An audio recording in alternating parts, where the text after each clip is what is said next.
There we go. We are live and up and running back again for the Hobo Racing League.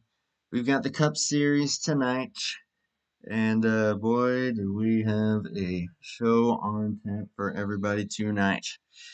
28 drivers ready to roll here at Atlanta.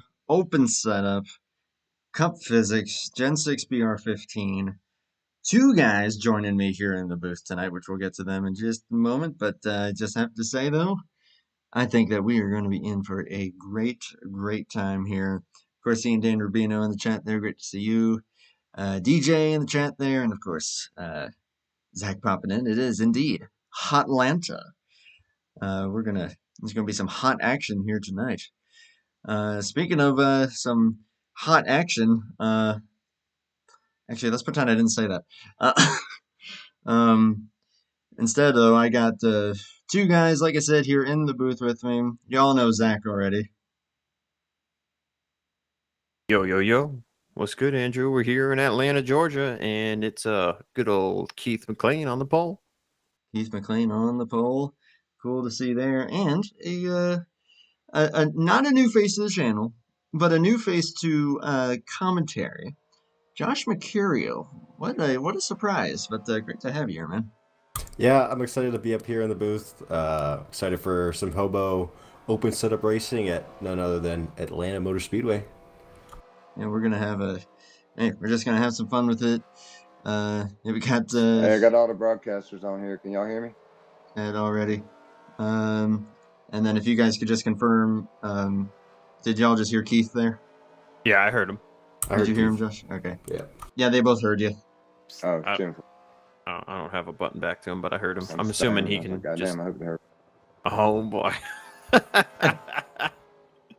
Yeah, I'll be the only one talking to you, but they can hear you at least. Keith is the uncle, non-blood related uncle that you always love to hear. A little bit of a drunk uncle, and I think we can all admit that, which is... yeah, but he's on pole. So he's on pole. If he can keep that thing pointing straight, then he'll be in good shape. He will be starting on the front starting position here in the number 28. Steve Grant will be to his outside. Both those guys, the only drivers into the 28.2s or in qualifying there. And you had Caleb Lingle in third place. I know that was a driver that you were looking at, Zach, is looking to be pretty competitive. Jeff Stakanis, Sunday night's runner-up will be starting in fourth place. And then the Daytona winner, Herman Reese, will be rounding out the top 5. And actually, by my math here, let's see, yeah, 29 drivers. This is going to be a heck of a night. I'm getting tongue-tied already. Yeah, you got Wiley King there in row 3 with Herman. Then you got Ken Hansen, very well-known speedway racer, in row 4 with Fugate. Matt Stern and Mark DeSenza round out your top 10. Rick Castle, Ron Simpson, row 6. Denzo and Maverick, row 7. You got your league owner there, Steve Rubino, in row 8 with Ryan Johnson. Rob Heath, Randy Smith, row 9. Mike Erickson and Jason San Diego in row 10. Jason will probably expect some good pace out of him in the race. Then outside the top 20, you've got Eli. What's the name of the 77? I can see the first letter. I don't see the full first name. Is that... Oh, I got you. Do we know what his name is? 77? Oh, no, that's just DJ. That's all we know. DJ? All right, DJ. Yep. It is. Duke Sorensen, Eddie Riley in row 12. Irv Johnson, Troy Donahue, row 13. And then making out the end of the field that did not set a lap, we've got Bob Gibson, Kilojoules, who we know is also very, very fast in the race if you give him a long run. And Monty Keller rounding out the field.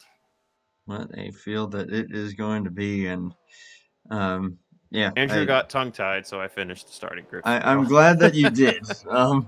So that worked out nicely. But yeah, 3-man booth. I think this is the first time that we've done 3 guys up here since the Pro Series. Since we had Dunn in the booth. Yes. That was Yeah, a we few did. months Yeah, we ago did now. have Dunn. Yeah, we did have Dunn. Actually, yeah. What am I talking about? Because I do remember a Daytona race that I think was. Yes, that was Budweiser. That was the regular season finale, I think, at Daytona. That was a while ago now. Whew. It's been a Yeah, minute. it's crazy to think about. But and hey, hey, we've had Josh 2 up here quite a few times, but now we've got Josh won. we got Josh 1. Yeah. Yeah. I was actually in that Budweiser race, so it's my first time up here in the booth. Hopefully, won't detract from the action. Hopefully, I'll have some nice observations to add, and hopefully, I've got the voice for radio as well. I'd say so. And we got some cool new features for you guys here as well. Once we get to the live picture, you guys will see some neat cool stuff that was able to throw together. So, boy, I know that this is probably going to be a little bit of a crazy race here, with it being open setup. It's cup physics. It's about as difficult as you can get, as far as the drivability. 114 laps on tap here tonight, and on top of all of that, realistic damage. So these guys are going to be on the edge of control, but at the same time, if they lose control, well, the consequences are going to be far, far more devastating. I guess the only real saving grace here is that single file restarts. Pit road speed being 45. Don't think I'm missing much else. Of course, they do have one lucky dog per caution, if there is indeed anyone that is eligible for it, as we are just about to get this thing going here. Guys, I'm excited. Thank you both for being here. Holy cow. Yeah, so 114 laps, Andrew, so about 171 miles tonight. Fuel window is going to be around 30 to 32 laps, maybe 33 laps, depending on what the driver wants to do.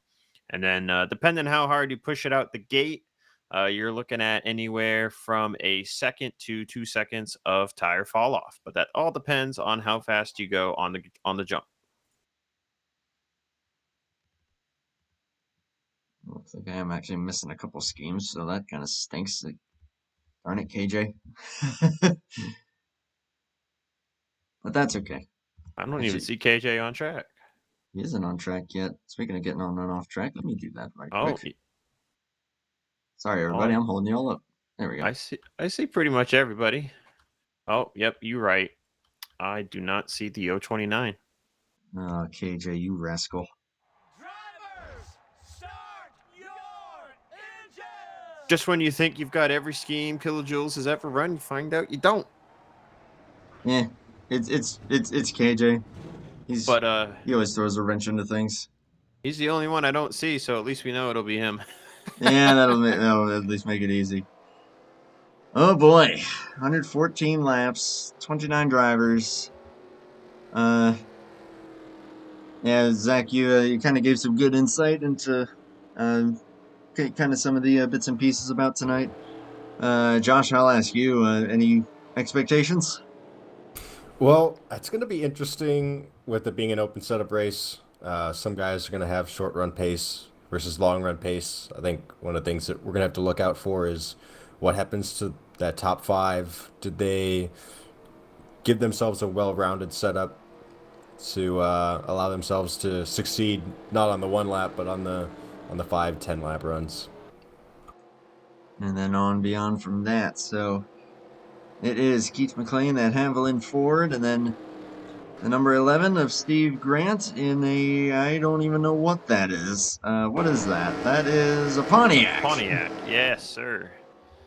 Yeah, and I a little love it. tidbit on Steve Grant. I was asked before practice to ask Steve if he had gotten an email from Mr. Tyler Mallon, and I think he did because he qualified P2. Looks like he did. He's going to get the jump here on this initial start as we are underway here in Atlanta. Long night of racing here. Caught him sleeping. That he did. Holy moly. But, oh my gosh, look at this run. Just like that. Here we go. The flyby shot. The whole field going by as they made it clean through turns 1 and 2. They're single file all the way out to about 10th or 11th back there. Heath going to lead the first lap here after losing it there for a moment, but gets it right back. And Steve Grant going to find the second ahead of Caleb Langle, Jeff Stacanis, and Herman Reese, currently in the top 5. There's that beautiful number 94 of Ken Hansen there in 6th. And Wiley King, who had a lot of ups and downs in the truck race, but I would expect that 95 to have some decent speed. Right now, remainder of the top 10. Goodness gracious, that's going to happen a lot tonight. Fugate, Matt Stern, Silver Bullet, as we also know him. And Mark Jacenza, another driver with some pretty decent speed in that hot rod, number 33. So everyone's keeping it pretty clean here so far, which I'm actually kind of glad to see, knowing kind of how iffy it can get, especially with open setup. So we'll see what that'll show for the long run. Looking towards the back of the field, KJ already up to 24th, but his internet is not doing him any favors. He's practically blinking every 200 feet. Making me just a little bit nervous, but keeping it, as long as it doesn't do that into anybody else, that's all that matters. We are currently, just very briefly, admiring the number 69 of Mike Erickson, for obvious reasons. Anyways, moving on. Well, the 28's opened up a half-second gap over the 11 and the rest of the field already. Seems like he's riding a bit higher than everybody as well. Yeah, it's kind of interesting, but looks like it's paying off for him so far. We'll see if that pace will hold here in the long run, as it is it appears to be Ford Pontiac, and then Ford Dodge. I think Herman just disappeared there for a moment, but ooh, still having some issues. He's still Herman Reese with some internet troubles there from 5th place. Don't know if that's going to. The Herman, I'd like. He looks gone for good now. He is gone. And yep, you just heard Keith's voice there. Everyone scattered to the bottom down the back straightaway because they didn't know if he was going to reappear or not. Man, I was just about to call out the fact that a Cadillac was in the top 5. We've got trouble off of turn 4. Oh dear.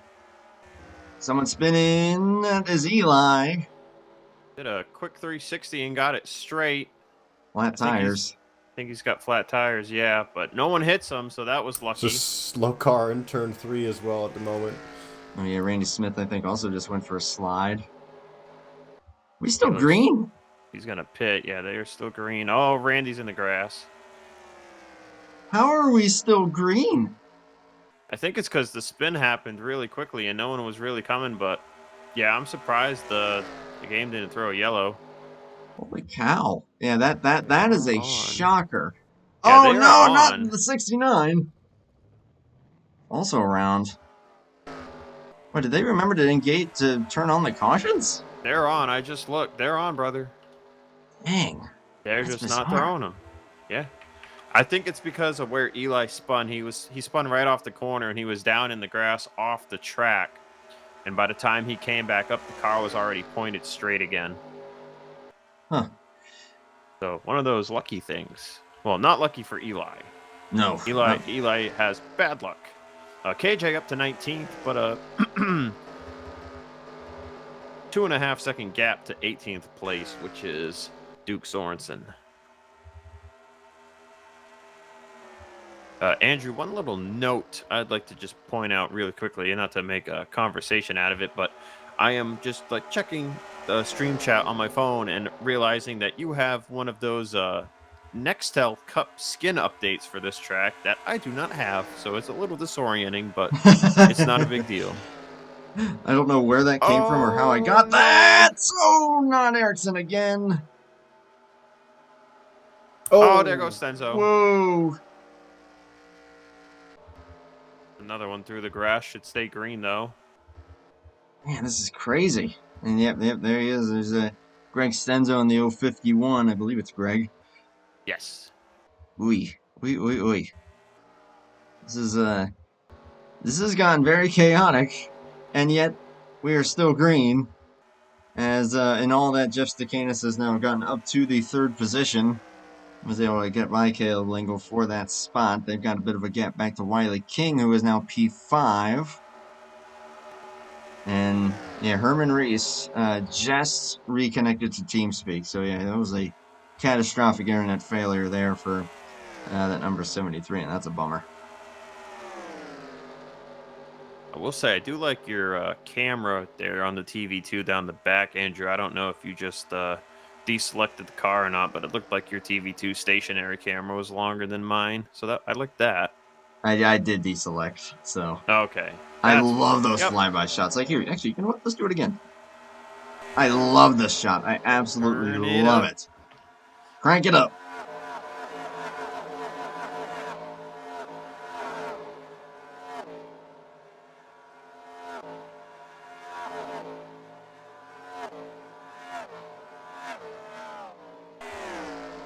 Man, that's good stuff.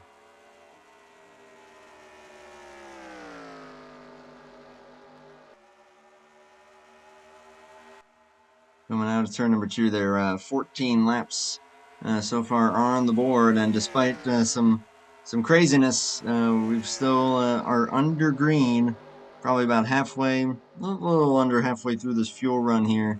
But yeah, the lap time's definitely starting to drop off a little bit, about half a second, maybe a little bit less. And that will continue to drop off as this race goes ahead. Yeah, Andrew. So I was looking at Keith McLean's mile an hour through the middle of the corner at the beginning of this run, and he's definitely pushing it a little faster than I personally would. And I'm sure there are some other drivers who started off their pace a little slower. So pending any of those drivers did that, I would suspect some of these guys to start reeling in Keith as the run gets closer into the second half.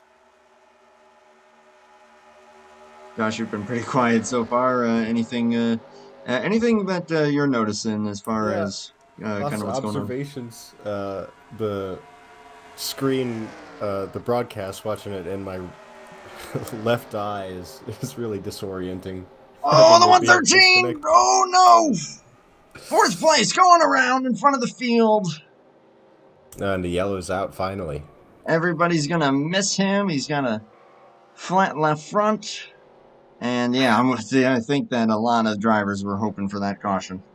And that he How got together about with that, though? Nobody hit him. Not a single driver hit him, and I didn't see a single driver run into another driver slowing down for the crash. That is some experience right there. That is what you love to see. That was amazing wreck avoidance by everybody. Amen to that. Checking out what happened here, and yep, just that old step out, and Eli got into him just a little bit. I don't think that really contributed too much. Yeah, that was just that 113 just starting to step out that little bit. I think we've all been there once or twice, but from 4th place, Caleb Lingle going around and picking up a flat tire for good measure. So as much as that's going to hurt him as far as track position, that is going to save a number of drivers that were in trouble throughout that run. So everyone's going to get down pit road here, it looks like. Keith McLean leading that pack so far. Yeah, Andrew, it looked like Caleb got a little loose coming off of turn 4 there. Maybe I want to say he kept it a little too low. He wanted to maybe glide up a little bit as he came off the corner, but he kept the wheel cranked a bit. And what happens here at Atlanta, if you set it up loose with a lot of weight on the right rear will wear faster than the right front. And then you start to get a loose sensation as the run goes on. So I think Caleb maybe has his car set that way, and he just held it a little too low, and it started to go on him, and it looked like he had it caught, and I think he might have been okay. But unfortunately, with a lot of the drivers, there's a ton of drivers on the track, 29 car field. Eli was right there, and when Eli got into him, that just kind of doomed it. Unfortunately so. Eli, I think, though, will get the free pass here. He's 2 down, so he'll get one of those back as long as they don't deem that he was responsible. As Tate Dorsey in chat, good to see you. Nope, this is NR. These guys are just that good. Yeah, it looks like Eli will get lucky dog. I see Steve in the chat said he's 114 is the lucky dog. There's a good number of drivers multiple laps down. Yeah, including Herman, who fell out and 5 laps down as a result. We'll see. We'll see kind of how they'll play. We'll see kind of how they'll play into that. I don't know what their policy is as far as getting laps back when you fall out. So I don't. have to wait and It find out. looks like Herman will at least get a wave around here in that Cadillac of his. Very nice looking paint scheme. And I think Eddie Rayleigh is the only lead lap car that stayed out during that pit sequence. Yeah, you are correct. Race leader at the moment Now, is he indeed might- Eddie Rayleigh. He might be pitting this time by here. If this is the one to go, sometimes I think they do lap sled bonuses here. I would believe. They do, absolutely. So probably wanted his points, and yeah, it looks like he's going to be pitting for sure here. Get out of the way there. So Keith McLean will re-inherit the race lead here, and actually I'm going to go ahead and dial him up real quick here and just kind of get an idea on what he's up against.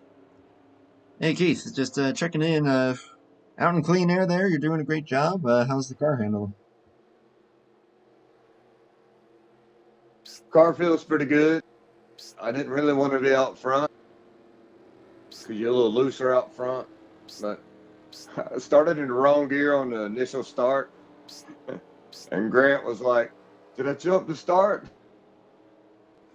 So that was funny. Yeah, that was just all you. But hey, you took it right back. So hey, we'll see how long you're able to keep it up there, man. Good luck. Thank you.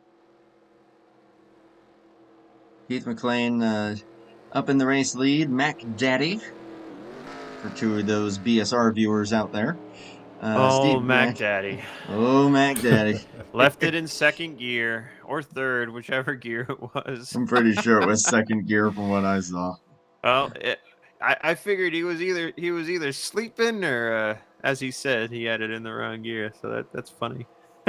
Hey, didn't matter. He took it right back. Steve Grant will be second here with Jeff Stakanis in third. Wiley King and Fugate now up into the top 5. Rest of the top 10 is Ken Hansen, Matt Stern, Mark Desenza, Ryan Johnson moving forward up into 9th, and then Rick Castle up into the top 10 in that 124. Beautiful Jeff Gordon Nicorette scheme there. Some awesome KJ schemes is out here. KJ up to 15th now. See how much more he can gain here, but KJ is more of a long run guy, so I don't expect him to be too aggressive here on this restart. Jason San Diego, they're 13th. I'm sure he'll be moving his way forward here pretty shortly. Back under green here, 20 laps complete out of 114. We'll see how long we'll be able to get this run going. And you know what? Let's do it again. Good old flyby shot.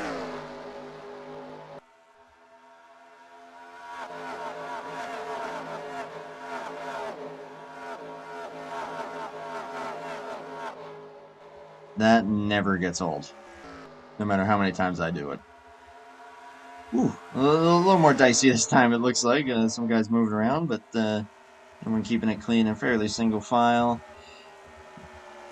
And up to 14th now is KJ. 12th place, or no, that's still 13th, is Jason San Diego. Battle for the lead here, though. Steve Grant's going to just drive right on by Keith McLean into turn 3. Oh man, beautiful move there, and that's gonna. Hey, Keith did say he didn't really want to be leading. Well, maybe that was the strategy all along. Is he's gonna file in behind the 11, and Another spin off turn 2 last time by 81 of Troy Donahue. Oh yeah, I see that. There's skid marks there on the bottom of the track. Make sure he's out of harm's way, and yep, just kind of half a lap ahead. Checking in elsewhere at the moment.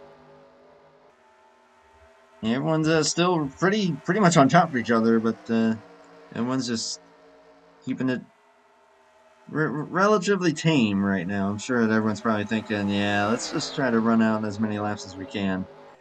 Try to keep these cars under us here, because I'm sure you both, and myself, as I say that, Matt Stern looking to make a move there for at his P6, but I'm sure you guys can both probably confirm that open setup, especially at tracks like this where the grip isn't quite as high, can be a little sketchy in the cup physics.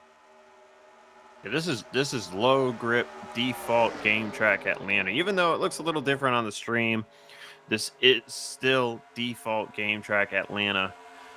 So I believe, if memory serves me, the asphalt grip here is 0.99 or 0.98 or something like that. It might even be lower. Actually, I think it might be 0.94. I don't remember. Tyler Mallon probably knows. If he's watching, he can probably correct me. But yeah, it's low. I mean, this track, Texas, Kansas, Chicagoland, Lowe's, like all of those tracks, they have low grip. So, you set it up as loose as you can handle, but you don't want to set it up too loose because it either bites you at the beginning of the run if you push too hard, or it bites you at the end of the run when the right rear, good lord, starts to step away from you. Don't worry, you've commentated with me long enough now that you're starting to get the tongue-tied syndrome going. So sorry about that. You ever hear the line from Talladega Nights where Cal Naughton Jr. says, "I got a pretzel in my head"? Well, my tongue be turning into a pretzel. Wait, it's twisting. That is a sentence. Whoa. Me and Josh just had the same reaction. All right, My thanks, mind was Tate. blown. Did your mind turn into a pretzel? Yes, it did. Ooh, Thank you, Ken Tate. Hansen going backwards here, losing a few spots, getting tight there in the outside lane. Yeah, Tate Dorsey confirming the grip levels there, as they are now going by the 81 who just spun out a little bit ago. His tires are a little bit worn out. But yeah, on these corner exits, it can get a little hairy. But so far, so good. And there's KJ on the move. Looking to take 14th away from the 27. Rob Heath into the wall. And there's the good Got old the wall glow. Ugh. You love that. Yeah, that's very unfortunate. That's going to drop him all the way to 26th, I believe. Actually, no. Some of these guys are laps down. 24th. 24th. Did Herman get any of his laps back, by the way? Incorrect. He did He's not. still 4 laps down. So he got the waiver and he got 1 lap back. So I do not believe that is a thing here. Gotcha. Oy, that's a bummer for the Daytona winner. But still a long season, and I know he is going to be a true threat for this championship. Which we're 30 laps in, so we're kind of at a weird point to announce something like this. But you know what? It's on my mind. I might as well say it. But as of now, of course, going forward, anything can change. Real life takes precedent. But as of right now, we are going to be bringing you guys every race, the full season of the HOBO Cup Series this season, 2025. So we're going to be following this championship the whole way through. We just got started with the Winter Series. That was just a taste. No offense, Josh. No, I'm just kidding. But now, yeah, we're bringing you guys the full season here, and we'll be keeping up with this championship as it plays out. So thank you to the guys here at HOBO, primarily Keith McLean and Steve Rubino, for allowing that to happen. And I'm looking forward to bringing it to all you guys. It is still up front, Steve Grant, holding true up here in the race lead, but not by a big margin. He's still being hounded by those guys behind him. That if he makes a mistake, it's going to be easy sailing to the back for him, as Matt Stern gets up the racetrack there, might lose a spot or two. I haven't really seen anyone move forward too much quite yet, though. You do got a mover here, Ryan Johnson, to the inside of Matt Stern for 7th after Mark DeCenzo went by for 6th, so down 2 spots for Matt. There's a bit of a train here on the bottom, so, Matt a bit stuck here on the top. It's now same thing for Wiley King in the 95 as Fugate gets to his inside for 4th.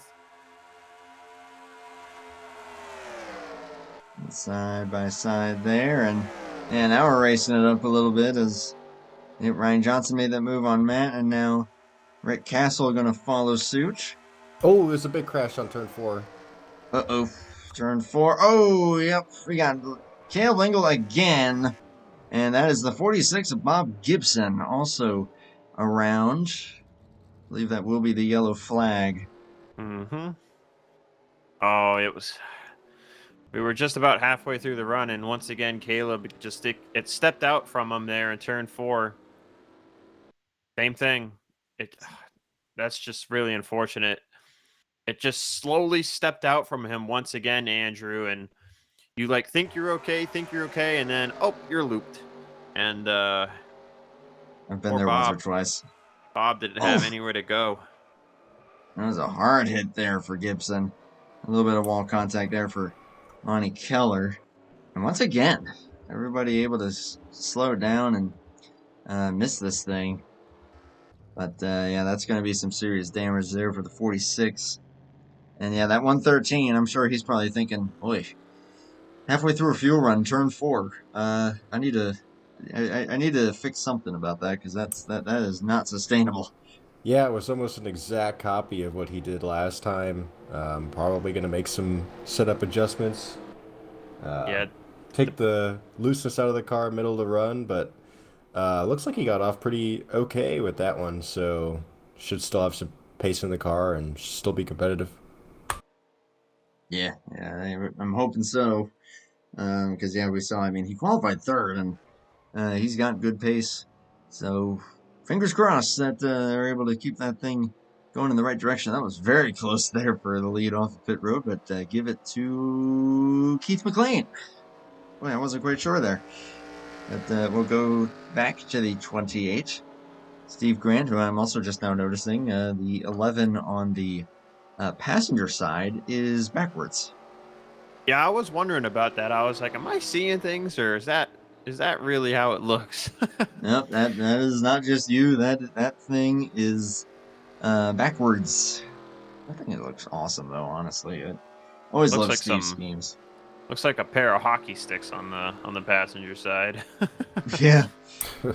Yeah, I mean, to Josh's point about the 113, a few different things Caleb can do to that car. If the track bar is raised at all, I would just drop that down immediately. That is a big change you can make here in open setup. Is if you've got the track bar raised up at all, you drop that thing back down flat to 8.5. That'll really help stabilize the car on corner exit.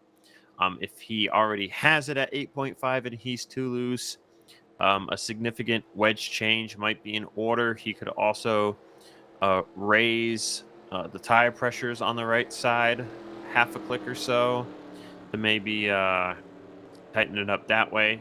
So those are the two main things he can do.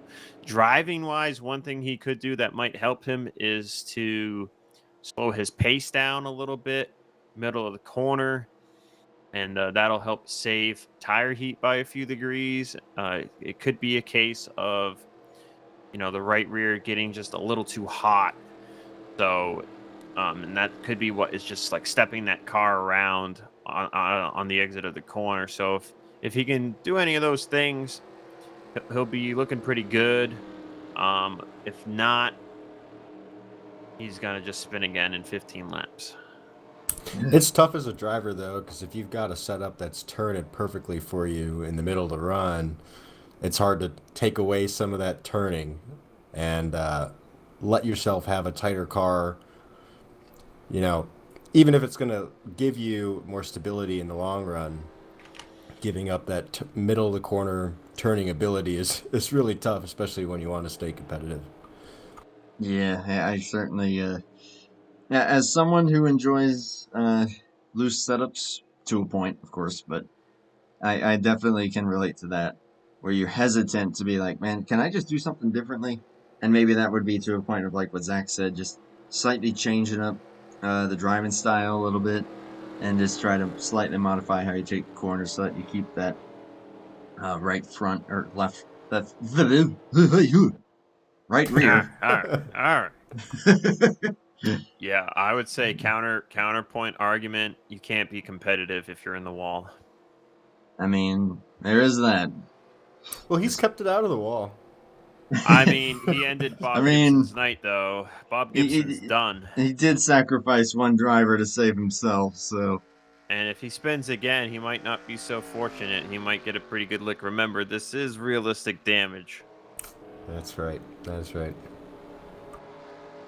Also, I don't know the claim process for this league, but I did not see him go to the very tail on the first incident. It looks like he is at the very tail for this one.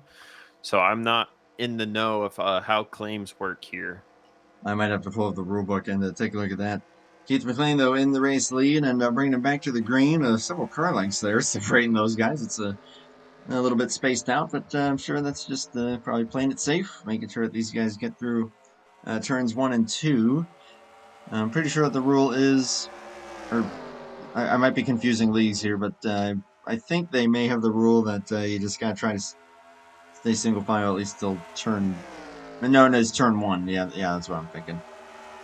I'm thinking of a different league when you can only pass once you're off the exit of 2. So my bad on that one. But hey, to our point about moving forward, Ryan Johnson just made the move for 6th place on Wiley King, and the truck winner on Sunday night now is making his charge in that Buffalo Wild Wings Chevrolet, and looking pretty sporty here. It's just been methodically and gradually working his way forward. He'll set his sights on Fugate up next. Yeah, and Andrew, just to circle back to that restart for a quick second, it is not unnatural for Steve Grant to give extra room to the car in front on the restart. I've seen him do that at quite a few tracks. Yeah, that's just his preference, and certainly Looks like the 78's making a move again. On a Fugate, can he keep it there? He will. Fugate lets him have it. Well, Mark Descenzo up here now to 4th place in that 33. Looking very, very strong. And Stakanis opts not to take the run there on the 11. So I'm right on the bumper there. Wasn't sure if he was going to do it. Oh, Descenza got a little squirrely there in the turn 1. I know we're Green Flag Racing, but have either of you ever been to a Buffalo Wild Wings? It is the sponsor of the 78 car, after all. I think it's been 8 years since I've been to a B-Dubs. I'm going to sound like a total fool. I have not. Well, ever. Andrew, you are visiting my state in a few weeks here, and there happens to be one in our potential meetup spot. So you might get to try some BW if you like, but I believe we are under caution again. We are, and it's Stenzo. Oh, there's a few cars piled up. We've got Irv Johnson. Oh, geez. Rubino is done. Steve is done. That thing is smoking, and yeah, he's going to park it right there on pit road. That is an unfortunate end. We've got a huge problem here. Oh, wow, he went airborne. Let's see where this started. Oh, it looks like maybe some net code between Monty Kellner and Irv Johnston. Let's take a look. Yeah, Monty slides up a little bit off of turn 4 and gets into Irv, sends him around. Irv backs it into the outside wall and nowhere for Steve Rubino to go.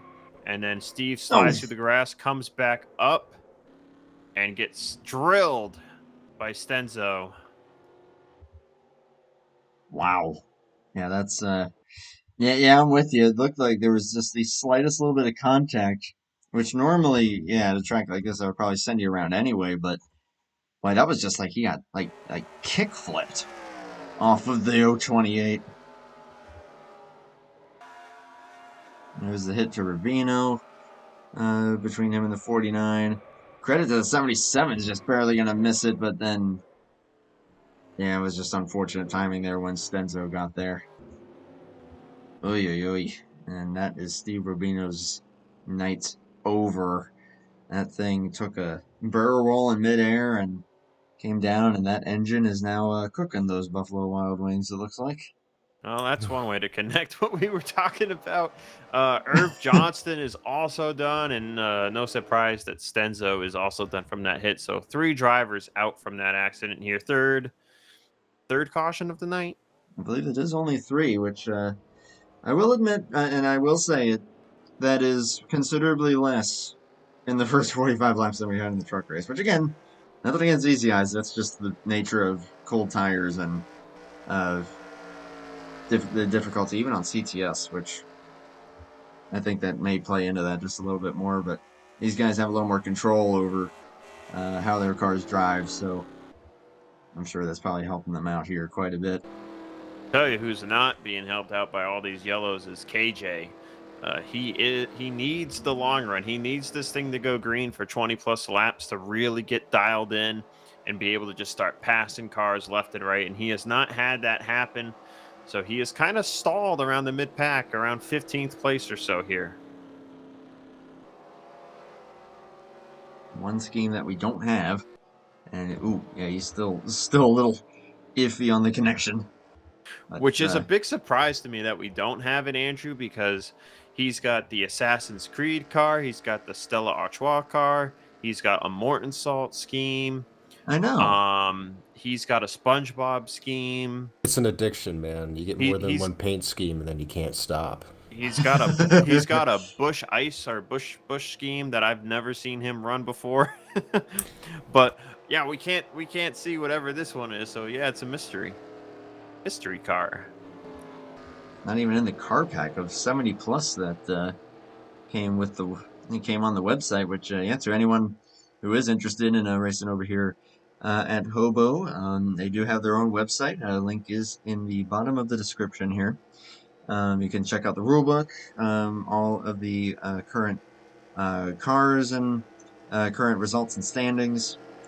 I think that if you're a new driver to the league, they will have you start out just running in the truck series or in their Thursday night modified series. You can run one or the other, and then from there you once you kind of prove yourself a little bit and you get acclimated with these types of races, then they might let you into the Cup Series, if that is indeed the rule that they are still sticking with. As we've got 46 laps complete, I think we're going to have a couple of waiver rounds here. I think Eli's getting the free pass. Herman Reese going to get another lap back. And Randy Smith will also get a lap back. So that will put Herman to 3 down and Randy to 4 down. Eli will be back to 1 lap down. I'm assuming Eli lost a lap again somehow because I thought he was already 1 lap down, but he was back to 2 down. And also, that is, and to your point of what you were saying, Zach, that is good to know. I'll have to talk to you about that a little further after this stream, because that would be a first.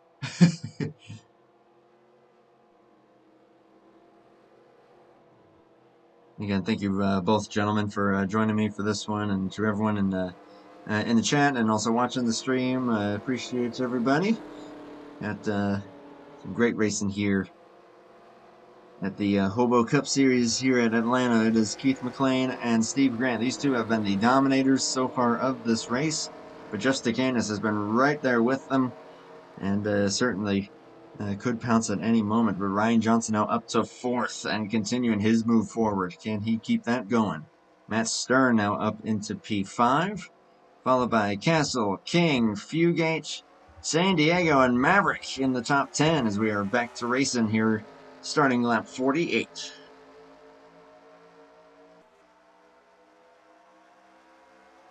We were just saying the other night, Andrew, that TarnationTV also live right now. They're broadcasting the Mobile Cup Series, and our very own Jovan Anderson currently in the lead there. They are on lap 56 of 107 at Kansas. So that's your update there on TarnationTV. They've got 15 people watching. That is their season finale, so... How was Greg Lovell doing in that race? I did not see, but I did see Denny Carroll was in 2nd. Oh. I see. Ooh. Ryan Johnson thought about making the dive there on Steve Grant for 2nd place. He is up to 3rd. And, boy, yeah, you got 2 great places for racing there. If you want to do it right, do what me and Blaine were talking about and just pull up both streams. Just flip back and forth. And whichever one's got the action, you can just check it out there. We got some action going on here, though. The battle is on for 2nd place, and Ryan Johnson will take it. He is looking to sweep Atlanta and is now one spot closer to making that happen. He's just now going to get up to and past this 28, but he is already on his tail. Tell you what's interesting so far tonight is turn 4 has been Calamity Corner. We have not seen really any problems off of turn 2 aside from that one spin I think that Josh mentioned that did not bring out the yellow, but turn 4 has been Calamity Corner. Yeah, a small handful of spins off of 2, but it's all been off of 4 as Johnson to the point in that Buffalo Wild Wings number 78. And I will say this, just for the fun of it, if that 78 wins, it is official. You and I will go there if we meet up.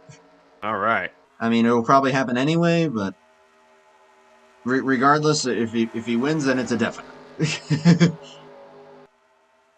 You'll need to get a order of the hottest ones they got. Just for me. No, not Oh, me. God. Andrew can, but I'm not touching them. I have the spice tolerance of a child. I don't think I could do that. Yeah, I prefer the mild buffalo sauce. Keith McLean looking to pounce back, though. Already back to the bumper of the 78. Let's see if... I don't know, it looked like Keith let him have it without too much of a fight there, and hearing what Keith said earlier on, that he enjoys being in the dirty air. That kind of keeps that car a little more settled down, so... I don't know, he might be content with what he's got right now. Dirty air, you say? As weird as that sounds, sometimes it can actually help. Air. Caution. Oh, we've got another wreck off of turn 4, and this time it's DJ in the 77. Constant around. I think I saw someone else going through the grass. Not sure who, but the beautiful Johnny Benson throwback is stuck in the grass.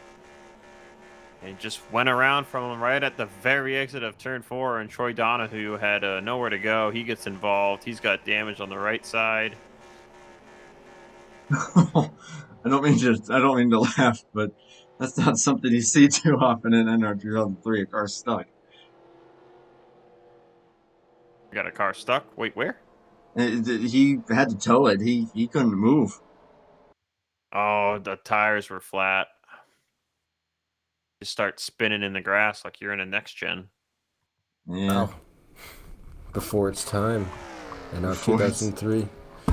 Best simulator there ever was. It even called it at the time as, yep, that was just him going around, and these guys not really able to get out of the way in time. I mean, they were right on top of him, so not too much that could be done about that one, but it is the 77 bringing out caution number 4, if my math serves me correctly, on lap number 53. 4 cautions off of turn 4. 4 for 4. That is 4 for 4. And even then, turn 4 had even more calamity earlier on before the first caution even came out. As Donahue and Monty Keller in that. Eli went for a spin. Herman Reese just casually going through the grass to miss it all. So that'll put Eli back on the lead lap, and we might see Herman and maybe 1 or 2 of the other drivers many laps down take another wave here. Might not be a bad play. Keith will get the lead back from pit road exit. Question mark? Oh, man. He did. Ooh, that was close. And they were 3 wide a little further back coming off of pit road. That got pretty tight. I guess that is kind of the advantage of running the in-game yellows. The game will tell you where to go. And that's kind of the challenge of the manual cautions, like with Josh's series that we were calling for an entire season. But because Josh, I'm sure that kind of presents its own challenges there. When you get off a little bit too close on pit road, it's a little bit of that he said, she said sort of thing going on. Hopefully we'll go green here, guys. Well, that'd be something. Keith, But I'll just gonna ask go you, green from here. in the meantime, when you got The Oracle speaks. when you let Ryan Johnson take the lead there, Oh, We're you know, about to hit Keith, the halfway mark here. did you, in one was that lap. just to get So into the maybe- dirty air? Maybe he's got Yeah, it going. yeah, I'm loose. I got you. Okay, I so figured that was I'd kind of let by design. Ryan pull us around for a little while. Hey, that makes sense. So, hey, maybe not a bad play. We'll Looks see. like See how it Herman will plays be out this the only time. one to stay out to take the wave. I just realized I should probably have you guys on that whisper too. Yeah, at least so we can hear what you're saying. Yeah, we're still under caution. Let me let me do that. What's up, Magoo? Magoo. How's Hey. it going? Hello, hello. It's calling us hobos. Can you believe that? I'm Well, just we'll kidding. see some other hobos tomorrow and Thursday night. Oh, he just owned you.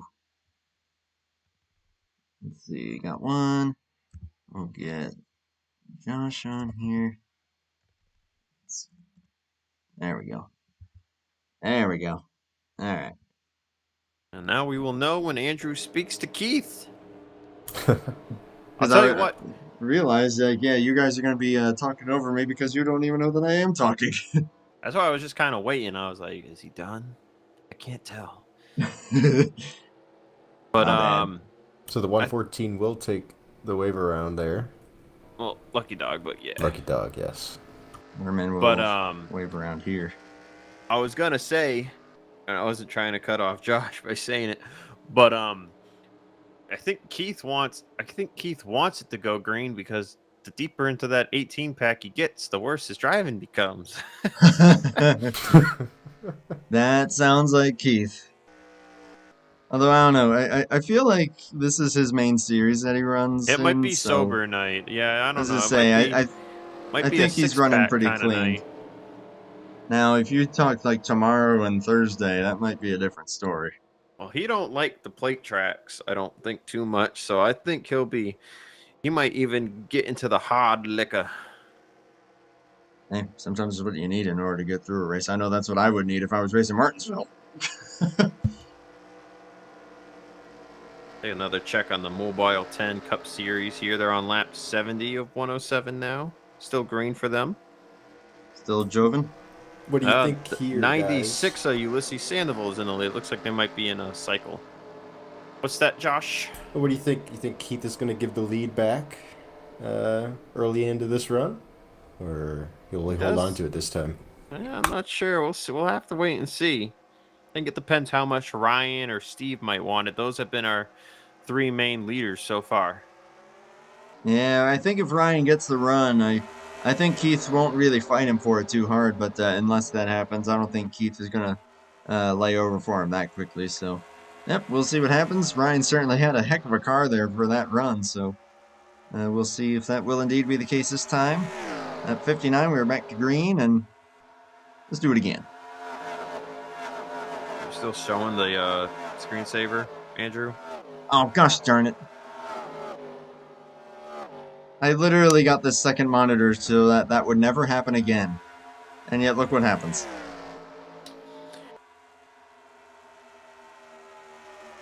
Amateur hour over here on Top Dragster. Bruh. Thank you, Zach. You just saved my butt.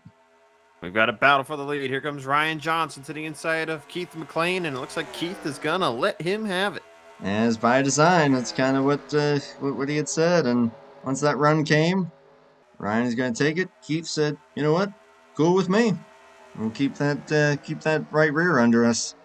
And yeah, this top three, I think these are going to be the guys to beat. I still want to count out that 31 though.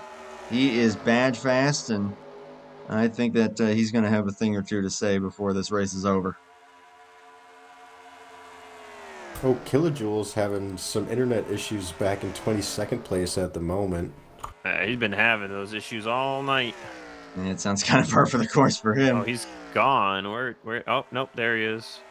Yeah, he's gone again. That's KJ some nights. That's disorienting. Bit of a mid-race fastest lap check here. So far, fastest lap tonight is the 25 of Ron Simpson with a 28.582. Ron currently running in 12th place. Not a bad run there for the driver of that number 25. That's a clean-looking car right there, and yeah, I'm sure that car, if things continue to go his way, he may be able to work his way forward. Mark DeSenza has dropped back after running up in the top 5, as has Ken Hansen. Just ahead of Duke Sorensen there in the 59. Some racing going on up here. Jason San Diego just got 8th place away from Rick Castle. How about Jason San Diego, Andrew? He's been making a slow crawl pretty much all night. Remember, he qualified 20th. Last time I saw him, he had just gotten up to 12th. Now we see him up to 8th. So Jason with a slow crawl to the front of the field. Yeah, Ryan Johnson did it similarly, but just a little bit slower, or a little bit faster, I should say. But no, yeah, I wouldn't be surprised if that 22 is maybe going to have something at least for this top 5. Right now, Matt Stern at the tail end of that top 5 running, doing a fantastic job there. And the number 4 is a little wiggle there, but keeps it straight. We're into the second half of this race, well into the second half of this race. 65 of 114. But man, is anyone going to be able to beat Keith and Steve and, of course, Ryan Johnson here? That's going to be the big question as this thing goes on. We've still got a few more pit stops to go. And don't count out that 31 car either of Jeff Stakenis. He's been up there in P3, P4 this entire race. I think just waiting for the long run, like maybe perhaps KJ has been. We haven't really seen everything that 31 has had to offer quite yet.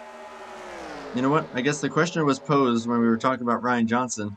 I'll pose this question to you guys. Oh, that was a wall hit there for Matt Stern, but either of you fellas been to a Steak and Shake? I have never been to a Steak and Shake, but I have been to the closest restaurant similar to it, which is, I think, Five Guys. Okay. Oh, well, I love my Steak and Shake. That is a common occurrence in my diet.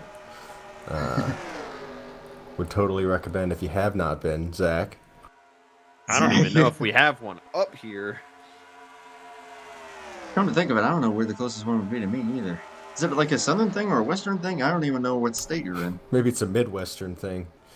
What state are you in? I'm in Wisconsin. You're in Wisconsin, Born and okay. raised Northern Illinois. The car that I've been taking a look at all day is the number 9. Hard to not look at it, being that bright Sundrop car. But he's just moving up into the top 5 at the moment. And it's been around there all day, just kind of eavesdropping on the leaders and saving his stuff, baby. Yeah, credit to Fugate here in the number 9.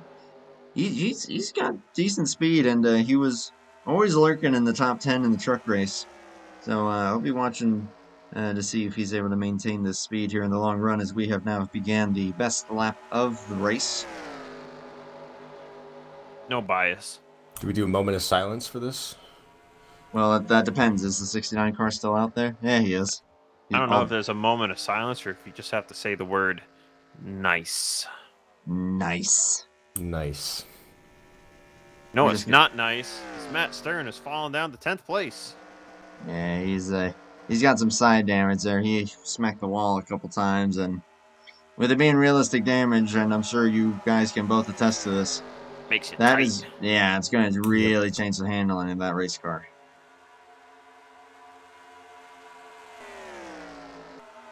Well, Maverick up here in the top 10 now. I don't think we've really mentioned this 23 very much. That John Deere, kind of Cole Trickle colors there. That thing is pretty sweet, but right now running 9th and quietly having a very, very solid night. Whoa! Jeff Stakenis a little wiggly off of turn 2 as he made the move on Steve Grant for 3rd. Ooh, boy, I was thinking that could have gotten very ugly very quickly.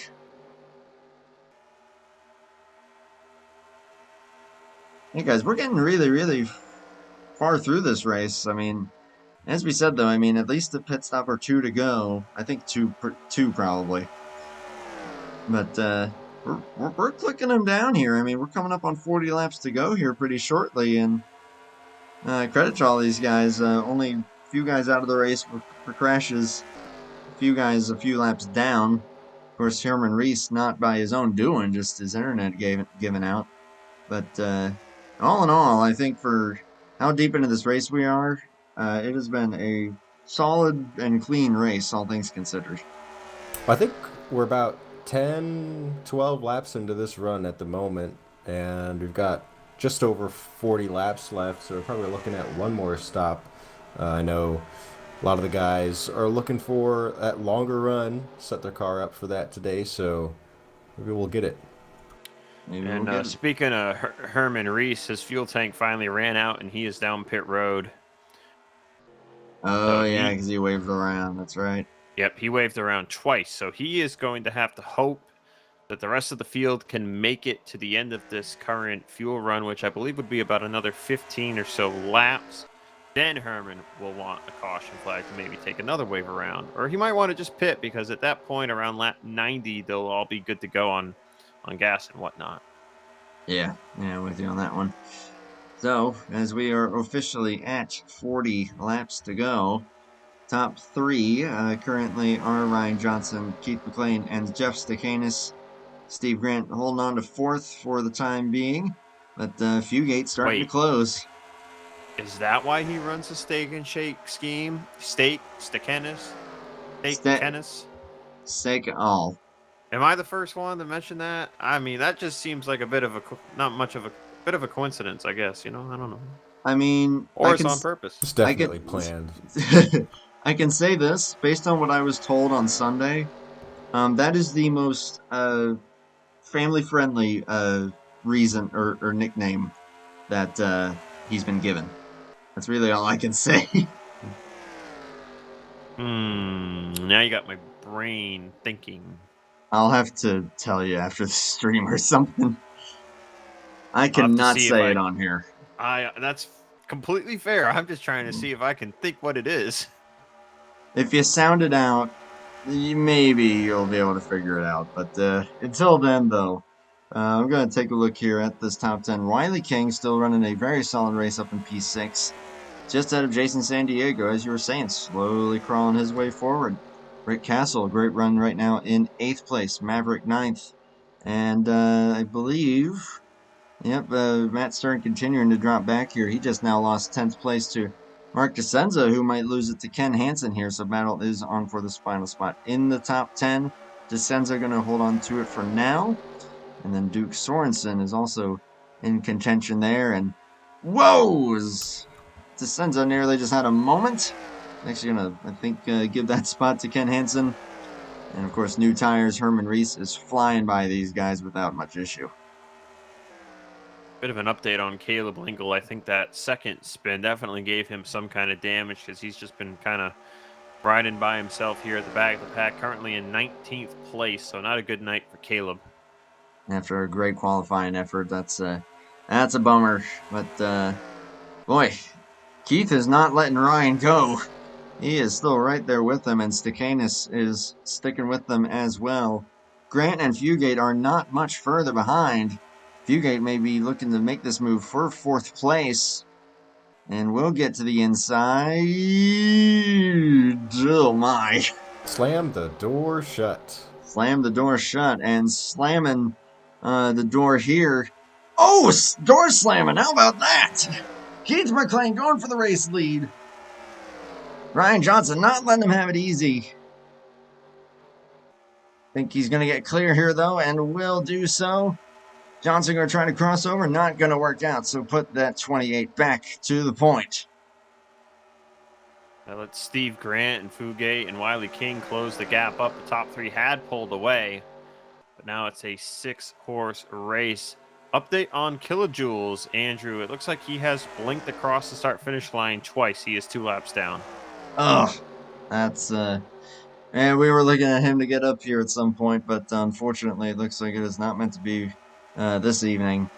For that 029, we'll hope for some better luck for him. Ryan Johnson going backwards now. Yeah, he just had a bad corner there. Probably got tight, getting up into that gray, which I can definitely attest. You don't want to be in that. And then stuck up on the outside and freight train, looks like. Yep. Whoa. Mike Erickson went low on the apron to avoid and almost lost it right in front of the leaders. Ooh, credit to him for keeping it on the apron. That had me nervous. Holy moly. Oh, I get nightmares about people letting the leaders by on the apron. I don't blame you. Oh boy, look at Jeff here. He is now really hounding the 28. Steve Grant has closed back in as I think we got to be getting pretty close to that round of pit stops here. Oh, Probably. crash off of 4. Oh, Calamity Corner again. Caution is back out. Spinning is Jason San Diego. Oh man. Those fronts are flat. You'll be lucky to get that thing rolling here. You know who's happy that this caution just came out is Ryan Johnson, all the way back in 8th place. Felt like 4 laps ago he was leading this thing. So that car, not well on the long run. Oh, Ryan Johnson was coming to pit road. He was about to pit right there. He was going to short pit it. That's why Jason was up a groove. Jason was up a groove because Ryan was coming to pit road, and Jason got loose. Oh, I'm seeing right now, yeah. Herman was coming on fresher tires, and that was just another case of driver had it saved, but there was a car behind them, and Herman definitely didn't want that because all those guys were about to pit. He was about to get back down to probably 3 or 2 laps down. Instead, he'll have to take a wave to get to 3 laps down. This should put everybody good, though. This is 30 laps to go. Everyone can make it from here. Gonna be a bit of a long run to the end, but yeah, this could be the money stop. Go ahead and check it out here. And I saw Jeff, he was starting to hound Keith, so I think Jeff definitely saves his stuff a little bit at the beginning of the run. He was about to get Keith there right at the end of the run. Let's see who's gonna win this off. Oh, how about Rick Castle? Whoa! You ain't kidding. Where did he come from? Did he take 2? That might be second place. I don't know if that was an on-purpose 2-tire stop or if he was too close to the wall. Uh-oh. So I don't think you'd want to take 2 after a full run. I'm guessing he was probably too close. That's unfortunate. Well, unless he rolls with it, but yeah, I think with 30 laps to go, I think that'll destroy you if you don't go ahead with that. There's a lot of damage on that 73. A few wounded cars out here. That 77 looks a little banged up. There's KJ. He's gonna bring it down here. There's the 69 with a fantastic save. Yeah, I was correct. Rick Castle, too close to the wall, is going to come back down and get left sides. That's going to put him in the back. That's a bummer. He was running top 10. Was that 124? Well, gentlemen, this could be it. If we go green the rest of the way here, I mean, despite this being the final run, potentially, you really can't go full out here because will be a long enough run that you're going to want some tires under you at the end. Yes, indeed, Andrew. You're going to want to save a little bit here, or you are going to be cooked by the last 10 laps of this run. So we'll see who focuses on maybe saving a little bit and then attacking in the last 10 laps, or who might just try to push that tiny little bit, not a lot, but just push that little bit and then just maintain track position, because if you lose too many spots, you might not be able to get them all back, because this is the point of the race where the courtesy of letting guys go tends to go out the window. Man, Zach, you took all of the words right out of my mouth. As we get closer to the end of the race, the courtesy is going to go away. You're not going to be able to just get a run and sneak on by guys. It's going to be hard battling for every single position. So I would put a good amount of value on getting some track position, keeping them for the first half of this run, and then holding on to it at the end of this race. Yeah, it's going to be that balancing act, and who's going to play it to perfection? Well, we're going to find out here. Keith McLean, Steve Grant. Well, that's 2 familiar faces up here at the front, but check it out for Wiley King. Going to be restarting the highest he has tonight in 3rd. We'll see what that 95 might have here on the long run. Ryan Johnson in 4th, so still well and truly in a spot that might be able to make something happen, along with Jeff Stakanis in P5. So Anyone here in the top 5, I think, got enough speed that they can get it done. Ken Hansen 6, followed by Maverick. Duke Sorensen up into the top 10. I haven't seen that too much. Same goes for, boy, I can't even remember his first name. Eddie. Eddie, yes. Eddie Rayleigh up there in 9th. Rounding out the top 10 is Ron Simpson in the 25. Yeah, How I'm about with you this guys. for a rebound? Eli's in 12th place. Really? That is pretty cool.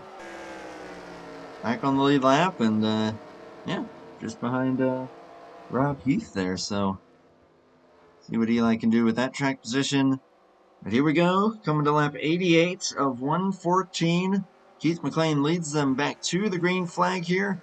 Are we going to run it to the end here? And who's going to play that balancing game accordingly? Well, it's all going to play out right now. Or who knows, we might not be done with cautions. And then that could throw a whole wrench into it as far as strategy goes. A lot of things can happen here for these final, I can't math laps. Third, 27. Is Grant going for the race lead here right off the bat? And gets it.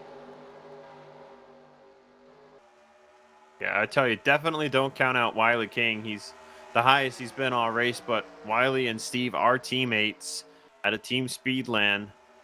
You know, they share a lot of data, a lot of tips and info. So don't count out Wiley.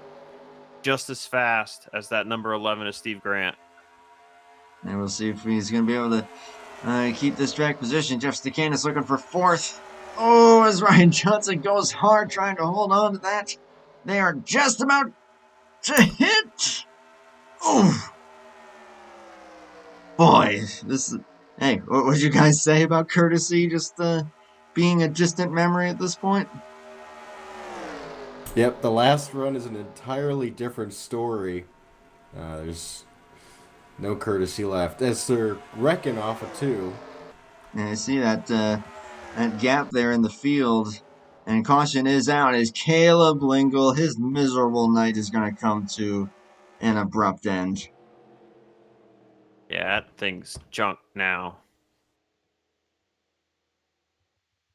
Not the night Caleb wanted at all. As I said in the pre-race, He just blew up. Very talented driver. Yeah, it could have been some of that realistic damage. You know, when you run realistic damage, if you get like any sort of engine damage from an incident, sometimes it can just blow up on you later. Yeah, my credit to Matt Stern there, just barely missed that, but yeah, the engine just went kaput going into turn 1 there. Gonna put KJ back in it. He got the free pass last caution, so now he'll be back on the lead lap. That'll be 19 cars on the lead lap. Not sure if it's a long enough run that KJ would like, but we should still at least see him dicing through the field a little bit. The Mobile like 10 Cup race is over. I'll get to that after, though. You go ahead, Josh. I was going to say, looks like everybody's going to come down pit road this time. You think people are going to start taking 2, maybe put some strategy into the end of this race? Nah, I know I'd go too long. It's too long. There's still 20 laps to go. I would not advise a 2-tire here. I mean, I do also tend to be a little aggressive with my tire strategies, so there is definitely that factor. We'll wait and see how this race off pit road plays out, and then Looks we'll like get the to the results. 112 takes 2. Ooh, Jeff. Oh yeah, we got some 2 tires here. Oh my. This is going to be interesting.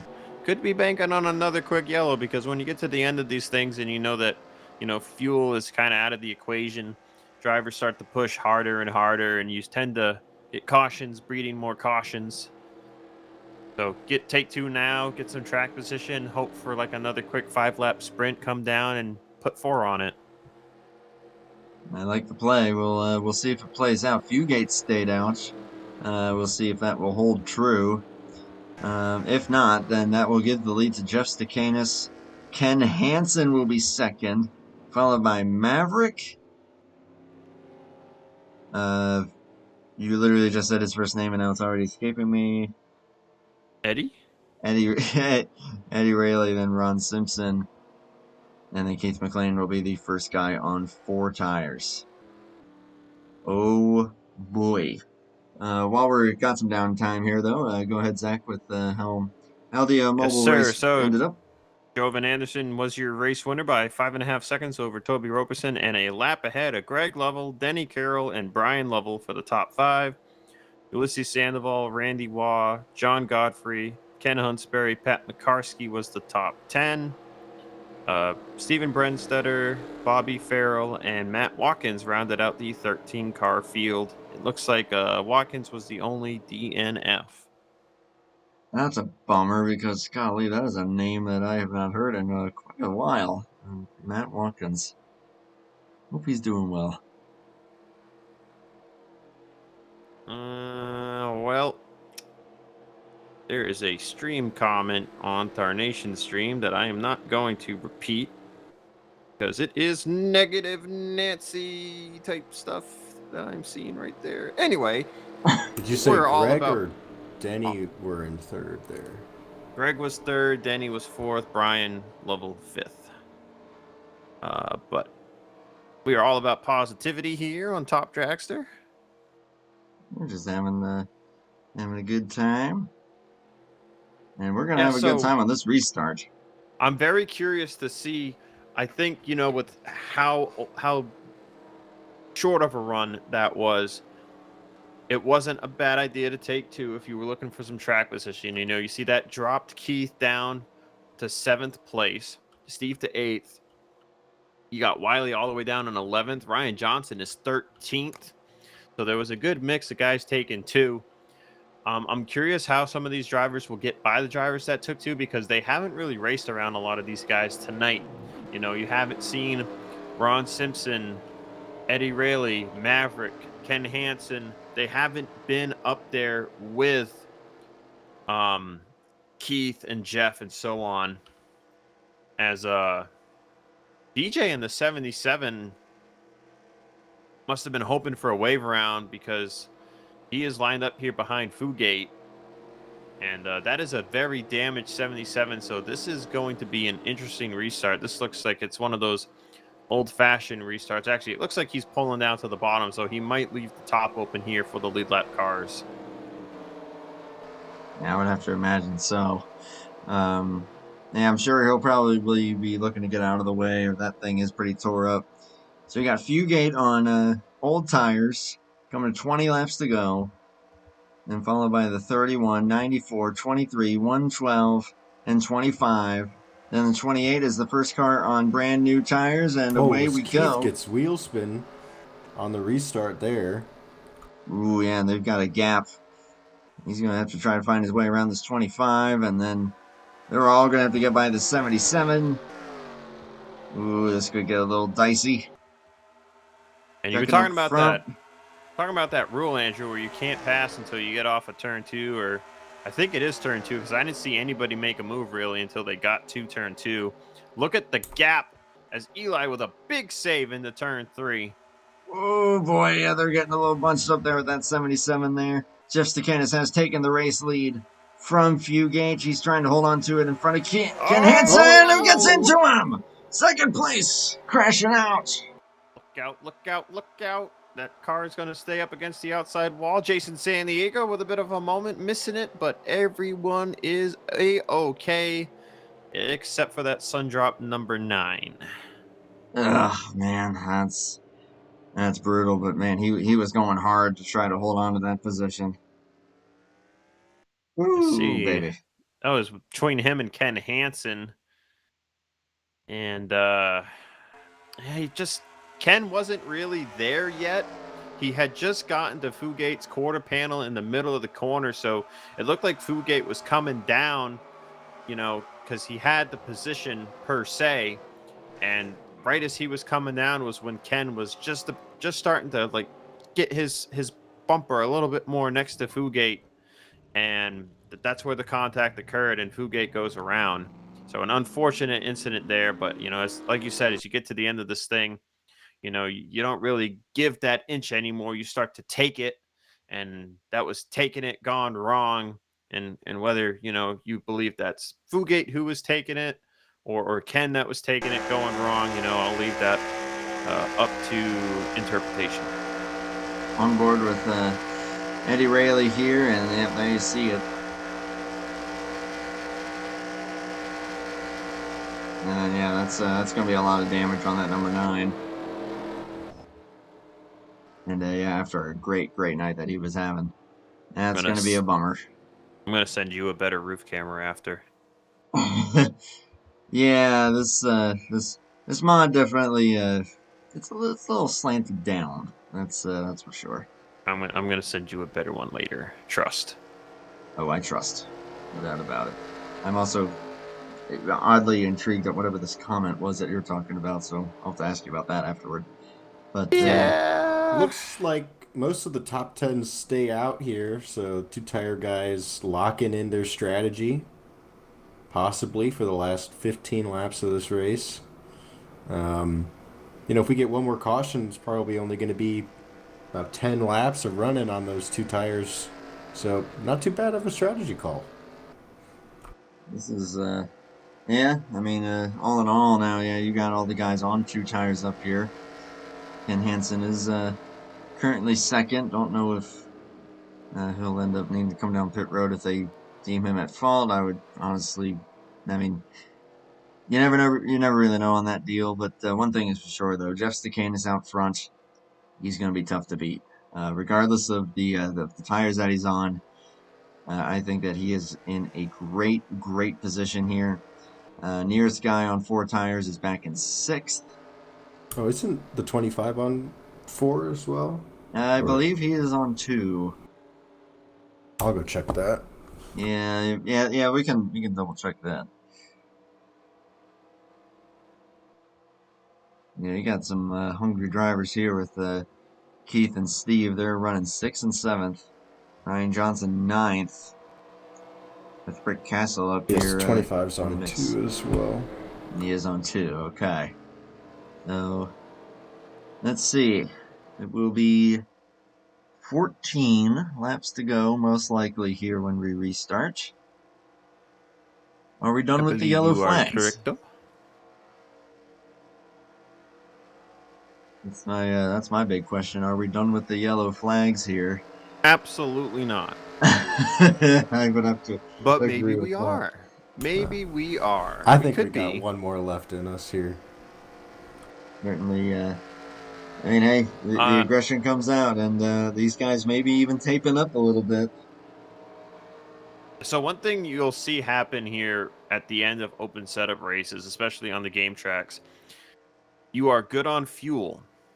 So what that means is you can not take fuel and make your car looser in other ways, and then you go faster because you've got less weight in the rear of the car, less fuel in the car, less weight in the car. So drivers will start to raise their track bar. They'll take more wedge out. They'll add tape, as you said. Once it's a shorter run, you can, you don't have to worry about the engine lasting 10 laps. But so that'll be the 2 big ones you'll see is track bar and wedge. And I've seen KJ utilize that very well, especially in CTS physics over at Bomb Squad. There was, I believe, a Texas race one time where it was me, him, and a few other guys. And every caution, we kept having cautions like every 5 or so laps after we were good on gas. KJ would go down pit road, take 4 tires, raise the track bar, take wedge out. Actually, I think he was just raising the track bar, to be honest. I think by the end of the race, after like the last pit stop with 7 or so to go, I think his track bar was all the way up at like 12 or 13, something you would never run if you had a full tank of gas. But he was hooked up because of that. Ooh. So that is a open setup trick that you can do when you get at the end of the race and you don't need to put any more fuel in the car. Just start taking wedge and take the wedge out or raise the track bar. I think raising the track bar is the safer bet because it doesn't mess with the weight distribution. Huh. That is good to know, actually, because I would always just put fuel in it. Because I'm like, I know it'll drive better that way, but here we go, 14 laps. Can Jeff Stakanis hold on to this thing, or will those 4 tires start mounting a charge? Eddie Rayleigh in 4th place, got a little close there to Maverick, but they keep it straight. As, oh man, look at that charge already from the 28. Well, he didn't have to wait for the lap car this time. So Keith is Ooh. hauling the mail. Wow. Oh, Ken Hauling his Hansen Ken almost Hansen. with contact with Jeff there. Oh boy, we're already getting inside of Maverick here for P3. The 28 is moving. You might want to be careful just though. like that.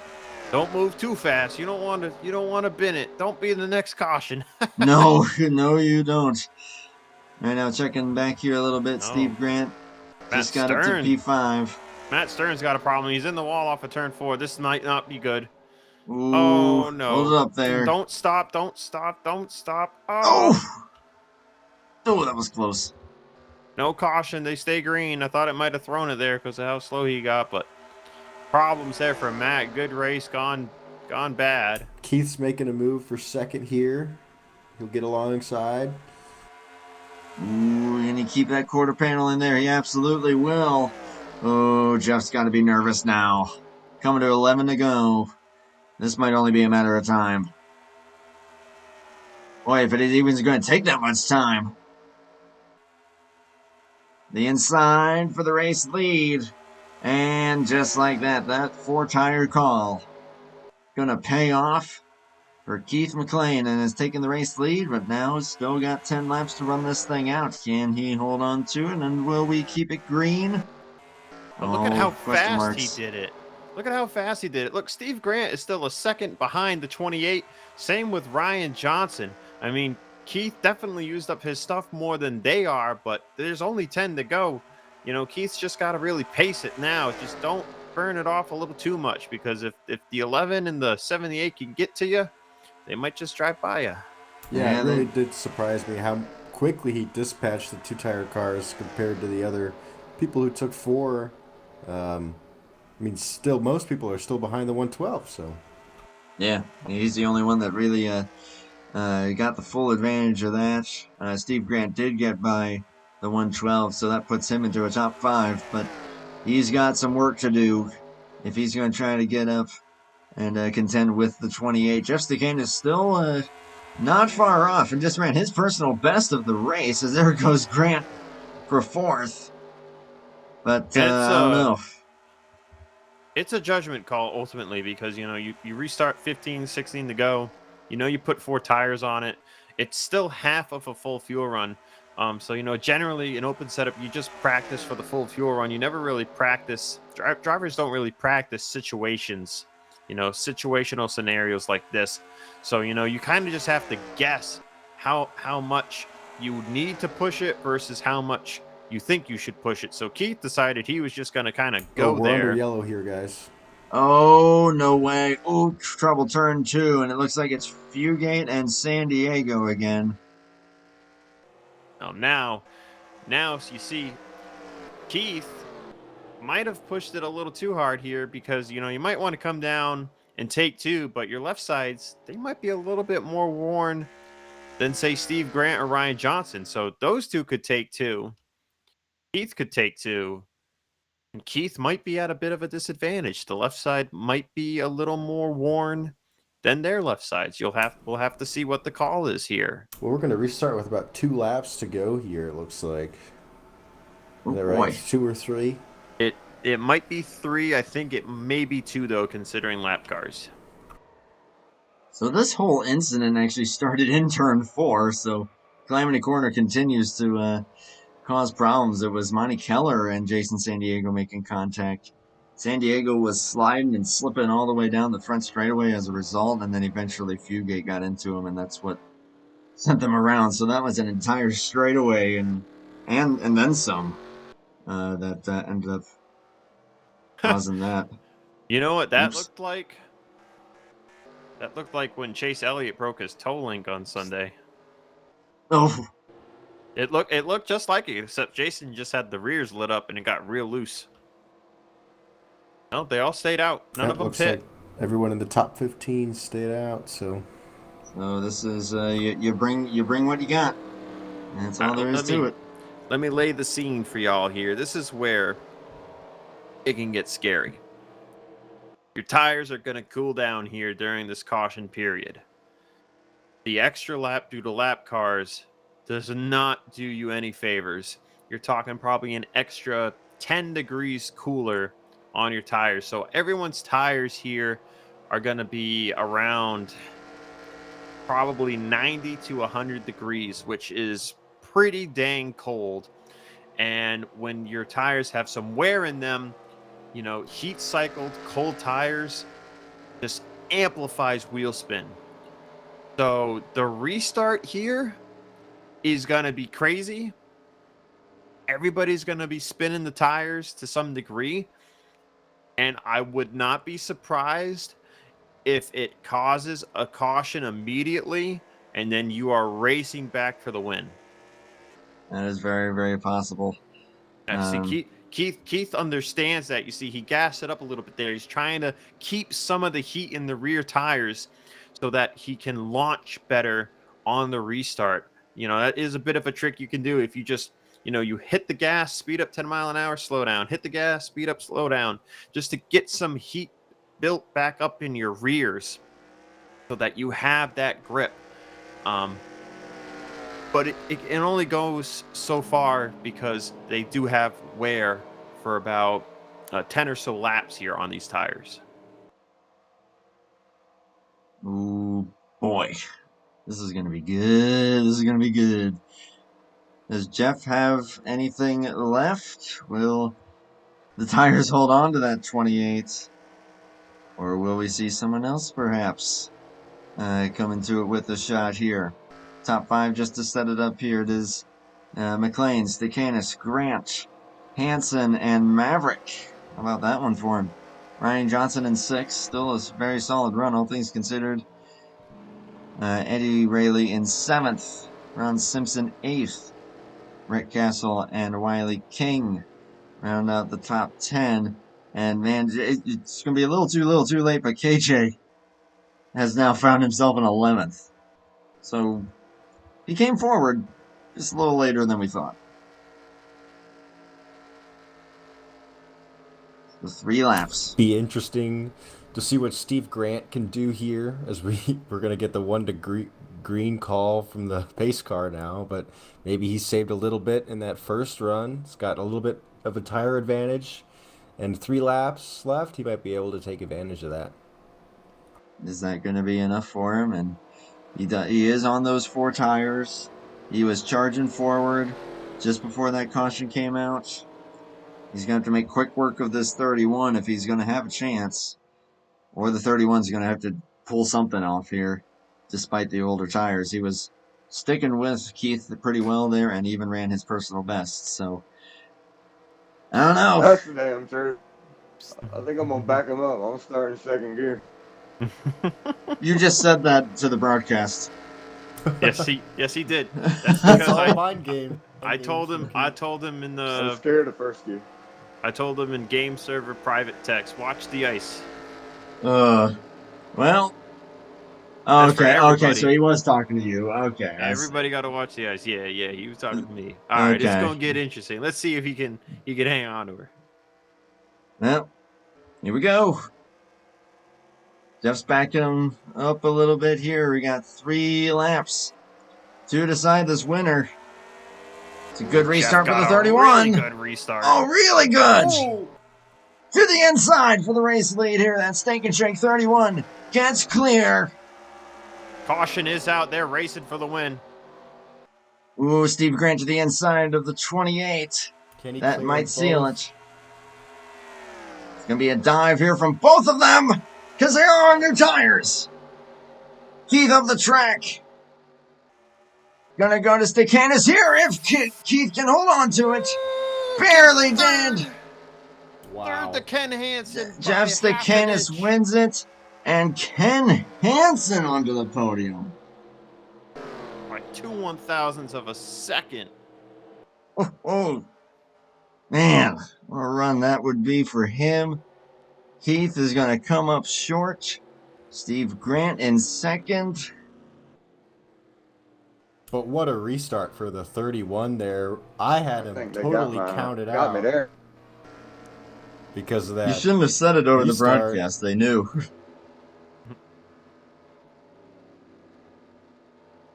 Yeah, so Jeff Stakanis on 2 tires able to best Keith and Steve.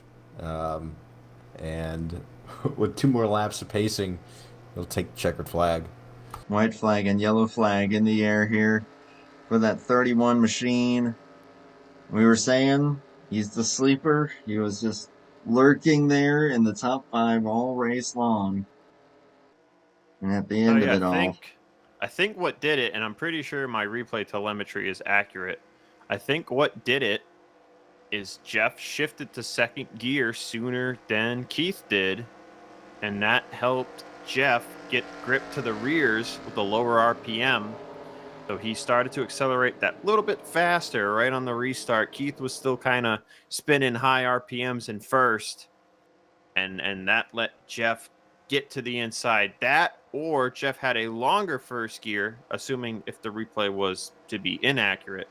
Jeff had a longer first gear, and that's what helped him. and I definitely saw him giving that little bit of a gap. So I'm sure that yep, he was all about the timing on that one as well. So It was stabilized. I saw him starting to inch back closer right before the green, but he stabilized the gap before the green came out. So there was no rolling closer to try to get a run there at all. It was totally fair. Just I think he shifted to second gear a little sooner than Keith, and that let him get a great restart. it all panned out for Jeff Stakanis, the winner of the truck opener at Daytona. Now we're going to get it done here in the second race of the Cup season. It is official now for the 31 of Jeff Stakanis, winner at Atlanta in pretty thrilling fashion, and Keith is going to wreck him. Oh, Oh, everyone's going to dear. wreck him. Up and over. All good stuff. Donuts But, on the roof are the best kind. donuts on the roof and some burnt donuts maybe, because that thing is smoking. How about KJ, after all those internet woes, came home with a 9th place finish? Man, that's cool. I was looking like, yep, we'll get up there eventually. Yep, a little bit later, but still going to be a great recovery effort there. First thing that we're going to look at here is that photo finish for the final podium place. Because man, that was close. And Keith just about loses it. And then at the line, there we are. Ooh, look at that. Woo! That is about as good as you can get right there. 0.02 of a second for that third place position. Give that to Ken Hansen. Final thing we'll look at here, we'll see what caused the race-ending caution flag. And Like yeah, it they were. Oh was. wow, they were already spinning even before they got to the line. It looked like it might have been closer towards the rear where the stack up finally finished them off and sent people spinning. It was Rob I Heath mean, actually. I can't say I'm not surprised. I knew it was a huge possibility because when you have everyone on heat cycle tires, everyone's spinning tires, ultimately what's to happen is just accordions throughout the whole field. And ultimately it bit some guys right there at the back. Yeah, it looks like Rob Heath was the first one to break traction, caused a bit of a stack up there. Eli went around, and then I kind of sent them up into Monty Keller, and that was the rest of that. So after a great race there, 114 laps, and Jeff Stakanis will emerge as the winner. Steve Grant, Ken Hansen, the top 3. We'll be trying to get a word with those guys, of course. Keith McLean, probably a little bit disappointed with 4th after everything that he was able to do that race, but still a solid effort there. How about Maverick? Going to get a top 5 there in that 23. That is pretty cool to see.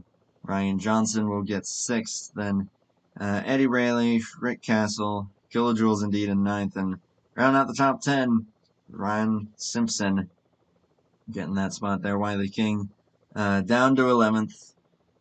Jason San Diego, Duke Sorensen, Fugate, and then Eli will finish out the top 15. 81 then. Troy Donahue. In 16th, Monty Keller. Rob Heath, last car on the lead lap. Matt Stern, Herman Reese, DJ, and then Randy Smith, all finishing the race. And then Mike Erickson, Caleb Lingle, Mark DeCenza, Steve Rubino, Herb Johnston, Greg Stenzo, and Bob Gibson all failing to finish. That is the full 29 car finishing results. Great stuff there. That was really cool. But then we're going to go ahead and get some words. Did you get move perms yet, or would you like me to message somebody here? Let me see. Let me see if I can get Ken Hansen in here. User was moved to your Hey, channel. it worked. That's weird. It wasn't working earlier, but Ken Hansen, do you copy? Gotcha. Right on, man. Third place by 0.02 of a second, taking that caution flag. But two-tire strategy got you up there. Just trying to kind of hold on to the track position at that point. But kind of talk me through what made you decide that 2 tires was going to be the way to go versus 4. Well, I was looking at the tire wear; it was pretty good on the left sides. Even when I locked up on pit road, I was thinking, "Oh man, it's gonna kill them." And I looked and I was like, "They're barely wearing." So like, why not? I had damage, so I took some tape and just prayed that it would make it to the end. Hey, it looks like it made it to the end pretty nicely there. Zach, any questions for Ken? Yeah, Ken, pretty quiet night for you in the beginning, but just kind of bided your time there for the most part. Just kind of walk me through, your mental process in these long races. When you decide you think it's a good time to go or make the strategy call, such as you did tonight. Well, that's the key, right? Like making it to the end. So like many times I've gone too quick and fallen off the back and got caught up with stuff. So I just ride around and wait for the end to happen. And Josh, you got anything for Ken Hansen? Yeah, Ken, obviously all came down to that last restart. Can you walk me through your thought process, that last restart? Don't It's just spin fun the to race, tires so- and go up into the grass. Basically. Because it was loose as heck on the old tires there on starts.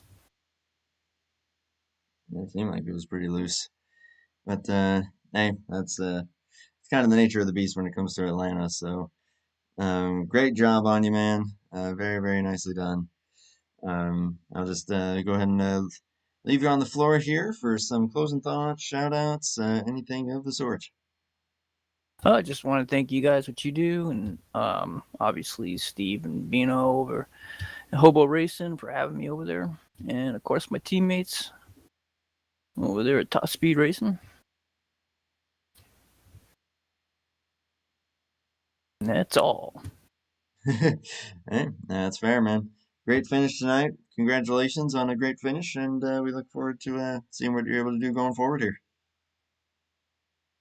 Thank you, man. Appreciate it. You bet, man.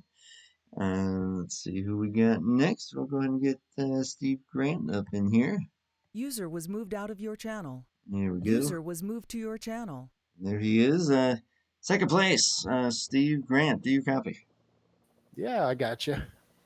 I think first time I've had you up here, so it's pretty cool to see. And a great second place. You were running pretty much top 3 all night long. You were one of the guys that was really class of the field there, along with Keith and a few others. So really, really cool stuff. And all in all, second place. I think you got to be feeling pretty good about that. Yeah, I think you saw where I could have won the race if the 31 hadn't have moved down. I had to check up. I was like, I'm not going to push him. Yeah, totally fair. I guess I'll just ask you. I'd ask Ken kind of the call between 2 tires versus 4 tires, and you went with 4. It worked out in the long run there, but kind of talk me through what was going through your mind when trying to make that decision. Just at Atlanta, you always take 4 tires, especially at that time. I think we had over 20 laps to go. And I was like, yeah, there's no way I'm taking 2. So you can do 2 tires on like 10 or less laps, and hope, for the best. But anything more than that, you're just going to chew up your tires too much, and then you're going to start spinning out. And I was really hoping we would get a long green run. My car was so much better on the long run. I get you. Zach, what you got? Steve, saw some great speed out of you tonight. Saw it in practice, saw it in qualifying, saw it in the race. Any bit of extra tips or such that you might have gotten tonight, either from elsewhere or perhaps from your teammate in Wiley King, to help you guys prepare for this one? Well, we work every Monday night. We work on our setups and everything. But today I spent a couple hours working on mine, trying to get the drive off in the long run where everybody was starting to get loose. And that's what I just kept working on. So at least I'm okay at the beginning of the run, and I'm not so good in the middle of the run. But at the end of the run, I felt like I had a really good car. But we had a lot of cautions. You guys definitely had your work cut out for you tonight. Oh yes, we sure did. It was all good fun though. I was definitely having a good time with it. Josh, anything for our second place finisher? Yeah, I was thinking about the penultimate run that we had in that race where you and the 28 were on 4 tires, and the 28 seemed to get through all the 2-tire traffic, pretty quickly, and you were stuck kind of behind everybody. I was just wondering what your thought process was there, if you were trying to save tires or if it really was just sort of like a speed difference that you had. I was trying to save a little bit. Only thing I did to the car on that last stop was throw some tape on it, and I stuck a little bit of gas in it just to get the balance right. But I'm sure Keith didn't take any gas. He probably put a bunch of wedge in it like he usually does. So he was able to cut through that traffic a lot quicker, and I was just kind of watching my P's and Q's. I get that. It all panned out in the end for you, man. So, second place, just one spot short, but still, you had a fast car all night, and you got a lot to be proud of on that one, and hoping that trend continues for you going forward here. Of course, as we do for everybody, though, closing thoughts and shout-outs, whatever you want, man. The floor is yours. Just like to thank you guys for doing the show. I watched the broadcast from Sunday. It was awesome. Thoroughly enjoyed it. I love all the stat talk and stuff like that. And I meant to tell you guys before, like if you go to our website, speedland.com, it's got all the race stats from all the years past here for HOBO. It shows, who finished where and all that stuff, and who ran the fastest laps and stuff like that, and who had the poles. And so you can pick up a lot of information from that might help you out on your broadcast here. So anyways, with that said, I want to thank Steve, and he's always worried about the driver count, and it keeps growing and growing and growing over here. And I keep telling him it's a cult, it's a cult racing, thing. So, but, yeah, we just have fun over here. We don't really, we all seem to work together. Keith was in there practicing with us last night, gave me a couple tips, so, he's probably regretting that now because I got under him, but I bet you it was because he was so loose. I bet you he put a bunch of wedge in it. I can almost guarantee you, but that's a shame that last caution came out because I'm pretty sure he had the race won. But yeah, it was just a fun race, and I want to thank my teammates. Wiley, Bob got taken out early, Randy, Maverick, Stenzo, and Jason. It's just it's a lot of fun all racing together everywhere as we go. So. Well, thanks a lot again for doing the show. I'm looking forward to going back and watching it. Yeah, the pleasure's all mine, and pleasure's all ours. That was a lot of fun, and big congrats on a great finish, and best of luck heading into next week at Texas. Thanks. I would like to get some of your road course setups, Andrew. You want Andrew's road course setups? Well, they aren't. He always beats me at all those road courses. I used to just move over and let him go. What about Well, they aren't exactly setup, mine. I may or may not have stole them from Mr. Ricky J. So Ah, okay. I was like, oh man, he's so fast. He wasn't fast like this last year, and then like the last 2 years, it was just like, geez, I just let you go. I mean, I definitely cannot take any credit for the setups. So there's that. I can give you some setups. I got some setups. I'm always so slow at road courses, but I keep trying. They're like my favorite things to run, but I'm not that good at them. But anyways, They're tough. practice makes perfect, right? Yeah, as long as you're having fun, man, that's all that matters. Yeah. Well, thanks again. Yeah, man. Take care. Thank you, Steve. User was moved out of your channel. Steve Grant, runner-up to this guy. User was moved to your channel. There he is. Jeff himself. Jeff, you got a copy? I got a copy. I told you I like this place. It definitely seems like it. And even with the 2 tires, you timed that last restart to perfection. I know that Zach was just talking about it seemed like maybe could have been just difference of gearing. I was thinking you just timed it perfectly. I don't know what went into that final restart there that was able to get you to the inside of the 28. I know Keith was concerned about spinning. I've actually been leading this race and literally spun it into the grass. So I was concerned about spinning in first, but I knew that everybody's going to be taking off in first. So I knew he was kind of going to be gingerly, but I was kind of the prior pace lap. I was actually practicing my takeoff, and I noticed that I could butterfly the throttle, and that worked really well until I got it in a second, and that's exactly what I did. And I just got a massive run in second on him and passed him, and I knew that a caution would come out early, and it did. And it paid off. Yeah, sometimes yeah, you're able to call it. So, yeah, really good call on that one. Zach, I'll send it to you, man. What you got for Jeff? Yeah, Jeff. So saw you up there in the top 5 pretty much the whole night. It looked like you were just kind of waiting for the long run so that you could maybe challenge them at the second half of the run. And you started to see that there towards that one run that I think went almost the full 30 laps. Yeah. Would you say that that's more your style, is to just like take it easy in the beginning of the run and let it come to you at the end of the run? Yeah. With about our car setups are for this track was usually about, people have issues at 11 gallons. But if you don't overdrive it, once you get down to about 8 gallons, you're just kind of passing everybody that sprinted to the front. So if you don't run the tires off it at the beginning, you'll be fine, and you can have a full fuel run and be fine with it. And that's what I was planning on. And Josh, what you got?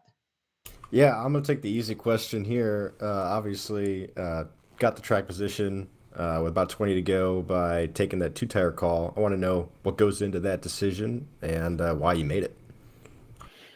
I knew my teammates were going to take 4, and we pretty much have the same set. And I'm thinking I need track position. There's probably going to be early cautions. I knew that the 11, Steve Grant, would probably take 4. So, yeah, I was banking on the cautions pretty much. It's sometimes you be a gamble, and tonight it looks like you hit the that was a jackpot, my friend. roll of the dice right there. Yep. Hey, you spun the roulette wheel, and it landed accordingly for you. So great job. And but all in all, though, I mean, you're always up there in the top 5. So you got bad fast speed on this thing. And hey, we're heading to Texas, so maybe similar track. I'm sure probably excited for that one. I know I am. Yeah, I'm really good there too. So yeah, can't wait. Yeah, I can't wait either, man. Looking forward to it. Of course, congrats on the win. But as always, closing thoughts, shout outs, whatever you want, man. You have the floor. I'd like to thank HOBO Racing. Great guys, great admins. My teammates, they always are helpful with setups. And my car painter Ricky. He's very good to me. He's always painting cars for me. Yeah, that's about it. Yeah, not a problem with that, man. Well, just hope that speed continues for you into Texas, and we'll be watching for you. Best of luck, but great win tonight. Thank you, sir. Yeah, man. So Jeff Stacanis User was moved with out of the your win, channel. and yeah, we'll see if that'll give him the momentum that he needs heading into Texas. Doesn't sound like he needs that much momentum if he's that good.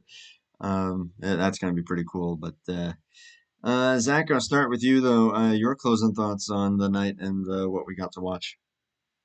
Yeah, Andrew. Very chaotic race tonight here at Atlanta with an exciting finish there on that restart that ultimately turned it into a one-lap shootout. Great drive there by Jeff Stakenis, capitalizing on a bit of wheel spin there, perhaps by Keith McLean. And as you heard, he tested it out under the yellow, preparing for the launch to see like what he could do. He mentioned that worry of spinning it down into the grass.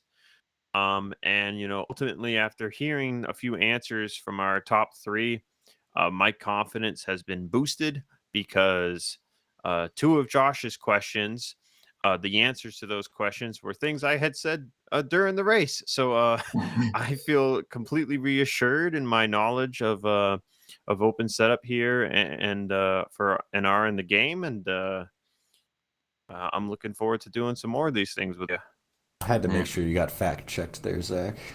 I sure did. And hey, I mean, Steve was encouraging those stats, and I know you're a stat man, so sounds Give like me a you link. got some more homework to do. I need a link. I can't do it without a link. I'll see what I can find, or maybe just ask Steve. But Josh, I'll send it to you though. Your thoughts on tonight, and hey, getting to call this thing with you, man, that was pretty cool too. Yeah, I had a great time tonight. We saw some old school racing, a little bit of give and courtesy at the beginning of the race. Obviously, a little bit chaotic, but then it got really intense at the end. It was nice to see a race with strategy. I always love to see those. And then just a great one lap shootout at the end, I think, really brought the excitement to a great climax there at the end of the race. So, looking forward to seeing what Hobo's going to present for you, Andrew, and for all of the viewers here for the rest of the season. I think we got, like 30 more races left this season, so it's going to be a long haul. I'm excited to see all of the storylines that will play out over this next year or so. Yeah, we're going to be going pretty much all the way from now until their final races on November 11th. So it is year long indeed. They do have a chase that begins on September 9th. So we'll, of course, be keeping track of that as we go along. As I'm sure everyone has figured out at this point, the next race is Texas. That will also be 117 laps. That will be next Tuesday, the 4th. That will, of course, be the day before I head up north for a little road trip of my own. And probably meeting this guy, my cohort, Mr. Zach, which again, thank you so much for all of your help that you have given me throughout this thing, and really looking forward to having you for more of these races. Josh, I'm definitely going to keep you in mind for some more of these as well. Really, whatever we have going forward. And of course, everyone who tuned in and checked it out, thank you guys. This looks like this might be one of the most liked streams in quite a while. Not that that matters, of course, but it is cool. It's just seeing that it's getting out to everybody and everyone's watching and everyone's enjoying, and that means that hey, we're doing something right and we're doing something good for the greater NR community here. So as long as that's what's happening, my job is being done. So I'd like we'll to see what say Texas brings. before you put your closing here, Go for it. I would like to thank Steve for saying that he would like to see more stats. I love doing stats. I love sprinkling them into the broadcast. So we'll be sure to try to get me something here so that I can do that in future races because I love doing it. And I'm glad that somebody who's racing loves to hear about it because some people don't. Yeah, well, I think, one of the great things about league racing in general is that, I mean, anybody can hop into a server and race one race, but what makes a league awesome is the the history behind it, all of the races that happened before today and how they feed into the race today. And the stat is a great way to sort of summarize that history that's happened in a league. So I'm excited for you, Zach, getting that information, and I'd love to see it too. Yeah, I know. Zach's a stat man. He loves it. So if you guys are out there and you are streaming a league or a race or anything of the sort, and you want someone that's really willing to pull together the resources to kind of get all those stats together and kind of get some background on stuff, Zach is your man. Let me tell you But what. but he demands a high salary too. Don't forget that. Don't I know that? No, I'm just kidding.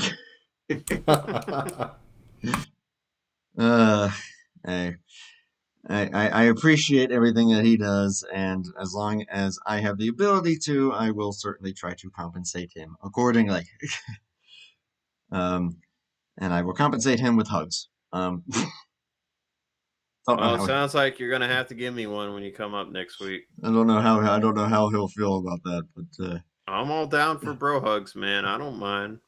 as long as it just sticks to bro, that's It's where a the bro hug. exactly. I ain't trying to steal you away.